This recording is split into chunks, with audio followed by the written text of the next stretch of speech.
그때에 헤롯 왕이 손을 들어 교회 중에서 몇 사람을 해하려 하여 요한의 형제 야고보를 칼로 죽이니 유대인들이 이 일을 기뻐하는 것을 보고 베드로도 잡으려 할세 때는 무교절 기간이라. 잡음에 옥에 가두어 군인 넷씩인 네 패에 맡겨 지키고 6월절 후에 백성 앞에 끌어내고자 하더라. 이에 베드로는 옥에 갇혔고 교회는 그를 위하여 간절히 하나님께 기도하더라. 헤롯이 잡아내려고 하는 그 전날 밤에 베드로가 두 군인 틈에서 두 쇠사슬에 매여 누워 자는데 파수꾼들이 문 밖에서 옥을 지키더니 호련히 주의 사자가 나타나매 옥중에 광채가 빛나며 또 베드로의 옆구리를 쳐 깨워 이르되 급히 일어나라 하니 쇠사슬이 그의 손에서 벗어지더라. 천사가 이르되 띠를 띠고 신을 신으라 하거늘 베드로가 그대로 하니 천사가 또 이르되 겉옷을 입고 따라오라 한대. 베드로가 나와서 따라갈새 천사가 하는 것이 생시인 줄 알지 못하고 환상을 보는가 하니라. 이에 첫째와 둘째 파수를 지나 시내로 통한 쇠문에 이르니 문이 저절로 열리는지라. 나와서 한 거리를 지나매 천사가 곧 떠나더라. 이에 베드로가 정신이 들어 이르되 내가 이제야 참으로 주께서 그의 천사를 보내어 나를 헤롯의 손과 유대 백성의 모든 기대에서 벗어나게 하신 줄 알겠노라 하여 깨닫고 마가라 하는 요한의 어머니 마리아의 집에 가니 여러 사람이 거기에 모여 기도하고 있더라. 아멘. 잠든 자의 주인이라는 제목으로 하나님의 말씀 나누도록 하겠습니다. 사도행전 7장의 기록에 따르면 초대교회의 첫 번째 순교자는 스데반 집사입니다. 그때로부터 교회에 대한 박해가 시작되었고 오늘 12장에 또 한 명의 순교자가 기록되어 있습니다. 그가 바로 요한의 형제 야고보입니다. 그는 우리가 잘 아는 것처럼 예수님의 12제자 중 한 사람이고 따라서 사도들 중에서 첫 번째로 순교한 사도입니다. 그런데 사실 사도행전에는 언급되어 있지 않지만 이미 순교한 수많은 초대교회 교인들이 있었습니다. 기록에 따르면 스데반 집사가 순교한 후 야고보 사도가 순교하기까지 약 10년의 기간 동안 2천여 명의 순교자가 있었다고 전해집니다. 아직 로마 제국이 그리스도인들을 대대적으로 박해하기 전인 것을 생각하면 이미 상당히 많은 교인들이 순교를 당한 것이죠. 오늘 본문에서 그리스도인들을 해하려 하고 결국 야고보를 죽인 주체가 누구인가요? 바로 헤롯 왕입니다. 정확하게 말하면 그는 헤롯 아그리파 1세입니다.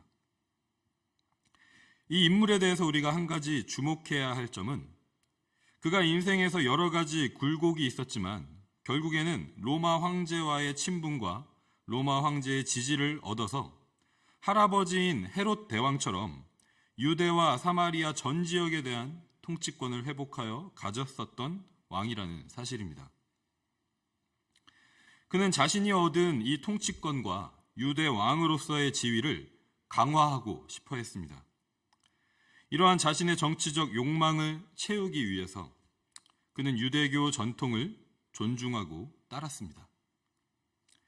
유대인들이 원하는 것을 해줌으로써 그들의 지지와 환심을 얻으려고 한 것이죠. 그러던 중에 야고보 사도를 칼로 참수한 일은 그가 앞으로 유대 왕으로서 무슨 일을 하면 좋을지에 대해서 더욱 확신을 갖게 했습니다. 바로 교회를 박해하고 그리스도인들을 죽이는 일입니다. 분명 그에게는 사람을 죽일 수 있는 권력이 있었습니다. 당시 세계 최강대국인 로마 제국과 신의 아들로 숭배받는 로마 황제가 그의 편이었습니다. 그가 가장 자랑했었던 자신의 타이틀은 로마 황제와 로마 시민의 친구라는 타이틀이었습니다. 세상에서 가장 강한 힘과 권력을 뒷배경으로 자신이 다스리는 땅에서 그의 결정과 말 한마디로 사람의 생명을 빼앗고 죽일 수 있었습니다. 그 힘으로 야고보 사도를 죽인 것이죠. 그리고 베드로까지 체포해서 죽이려고 합니다. 왕이 가진 힘과 권력으로 그의 결정과 말 한마디로 사람을 살게 할 수도 있고 죽게 할 수도 있는 세상. 죽지 않고 살기 위해서는 왕의 말을 듣고 따라야 하는 그 세상에서의 상식이고 현실이 바로 이것이었습니다. 그런데 오늘 본문은 이 현실의 상식과는 다른 이야기를 우리에게 들려주고 있습니다.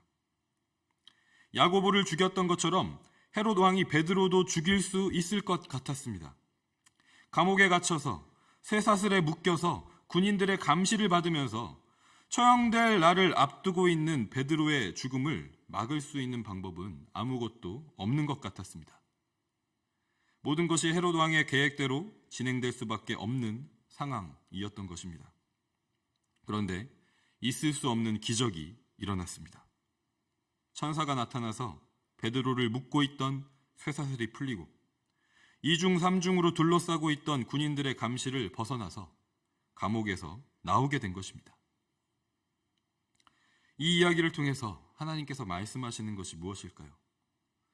그것은 바로 사람의 생명이 헤롯 왕의 말과 권력에 달려있는 것이 아니라 오직 하나님의 주권 아래에 있다는 것입니다. 오늘 본문에 기록된 베드로는 죽음을 앞두고 있는 상황에서도 죽음에 대한 두려움이 전혀 없었던 것 같습니다. 베드로는 잠을 자고 있었습니다. 천사가 와서 옆구리를 쳐서 깨워야 할 만큼 깊은 잠에 빠져 있었습니다. 그리고 천사를 따라서 감옥 밖으로 나올 때까지 일어나고 있는 이 모든 일이 현실인 줄도 모르고 꿈속 환상이라고 생각했습니다. 처형을 앞두고 있는 사람이라고는 생각할 수 없을 만큼 평안한 모습인 것입니다. 이미 죽임을 당한 야고보는 어떤 모습이었을까요? 초대교회 역사 기록에 따르면 야고보는 처형장으로 끌려가는 동안 아주 비범한 용기를 보였다고 말합니다. 그 용기가 얼마나 대단했던지 야고보의 모습을 보고 야고보를 고소했던 그 당사자가 그 자리에서 회개하고 그리스도인이 되었다고 기록하고 있습니다. 그리고 야고보 혼자 죽임을 당하게 해서는 안 된다고 생각해서 그 사람도 야고보와 함께 처형을 당했다고 기록되어 있습니다. 이처럼 사도들과 초대교회 교인들은 다른 모든 세상 사람들과는 다르게 죽음을 대했습니다. 죽음을 두려워하지 않고 오히려 죽음 앞에서도 평안함과 용기를 잃지 않았습니다. 이러한 능력과 힘은 어디에서 온 것일까요? 바로 죽음을 이기시고 부활하신 사망 권세를 이기고 다시 사신 예수 그리스도를 믿는 믿음에서 온 줄 믿습니다. 우리가 잘 아는 것처럼 베드로와 야고보는 부활하신 예수님을 직접 눈으로 목격한 증인들입니다. 그들에게 예수님의 부활은 변할 수 없는 사실이었고 실제적인 능력이었습니다. 그래서 그들은 본 것을 그대로 다른 사람들에게 전했습니다. 복음을 전한 것이죠. 예수 그리스도의 십자가와 부활의 복음을 전한 것입니다. 죽음을 이기시고 부활하신 예수 그리스도, 예수님께서 이미 이기신 싸움을 싸우고 있는 것이기 때문에 그들은 죽음을 두려워하지 않았던 것입니다.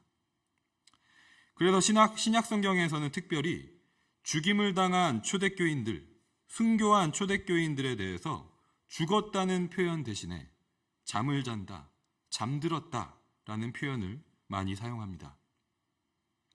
대표적인 구절이 고린도전서 15장 20절입니다. 그러나 이제 그리스도께서 죽은 자 가운데서 다시 살아나사 잠자는 자들의 첫 열매가 되셨도다. 아멘.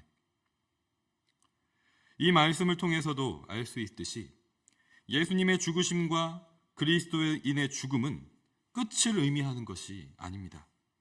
이 죽음은 잠들었다가 다시 깨어나는 것처럼 다시 살아남으로 부활로 이어지는 것입니다. 예수님께서 이미 이것을 이루시고 부활의 첫 열매가 되셨기 때문에 우리 그리스도인들에게도 부활이 있는 것입니다.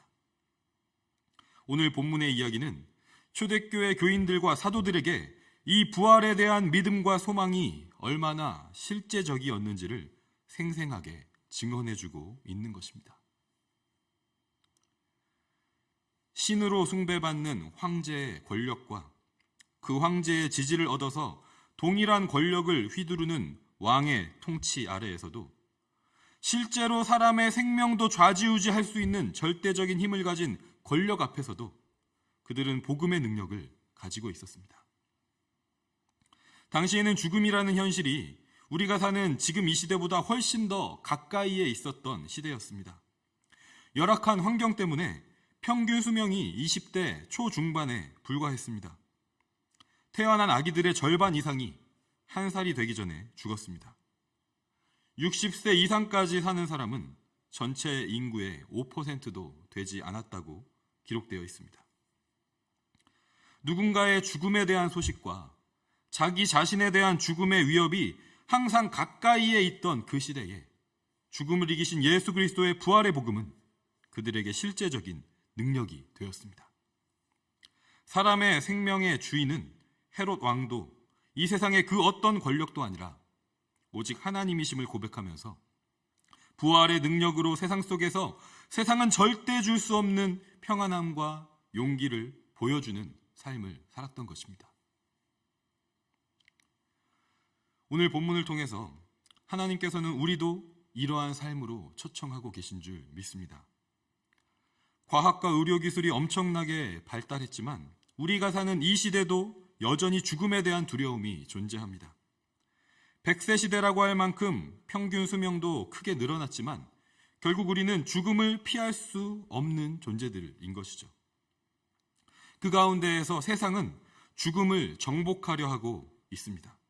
여러 가지 각종 첨단 기술들을 통해서 생명 연장의 꿈, 더 나아가선 영생의 꿈을 이루려 하고 실제로 많은 사람들이 그러한 기술들의 기대와 소망을 가지고 있습니다.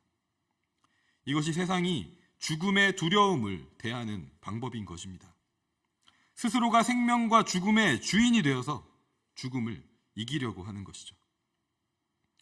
하지만 하나님께서는 오늘 말씀을 통해서 다른 이야기를 우리에게 들려주셨습니다. 생명의 주인은 절대로 사람이 될 수 없다고 말씀하십니다. 생명의 주인은 오직 하나님이시라고 말씀하십니다. 잠든 자의 주인은 오직 하나님이시고 하나님은 잠든 자를 다시 깨어나게 하시는 분이시라고 말씀하고 계십니다. 그래서 다른 것이 아니라 오직 예수 그리스도의 부활에 우리의 평안과 용기와 소망이 있다고 말씀하십니다. 오늘 아침에 우리는 잠에서 깨어났고 오늘 밤에 다시 잠에 들 것입니다. 그리고 내일 아침에 또다시 잠에서 깨어날 것입니다. 하나님께서는 매일의 우리 삶 속에서 이 부활의 능력을 기억하고 소유하게 하시기 위해서 우리를 잠들었다가 깨어나는 존재로 창조하셨습니다. 그리고 예수 그리스도께서 잠자는 자의 첫 번째 열매가 되셨습니다. 잠든 자의 주인이신 예수 그리스도, 부활하신 예수 그리스도의 능력이 우리에게 있다는 것을 오늘 말씀을 통해서 우리에게 다시 한번 선포하고 계신 것입니다. 우리의 삶 가운데 여전히 죽음의 두려움이 있을지 모르겠습니다. 우리의 삶의 주변에 여러 가지 어려운 상황 가운데 처해 있고 또 여러 가지 두려움 가운데 있는 그런 처지와 우리가 기도해야 할 그런 기도의 제목들이 분명히 있습니다. 하지만 오늘 이 아침에 하나님께서 우리에게 말씀하시는 이 부활의 능력이 우리의 소망이 되기를 간절히 소망합니다. 하나님께서 생명을 줄 자에게 주시고 또 취할 때는 또 취하시는 하나님 생명의 주인이심을 우리가 잊지 않기를 소망합니다.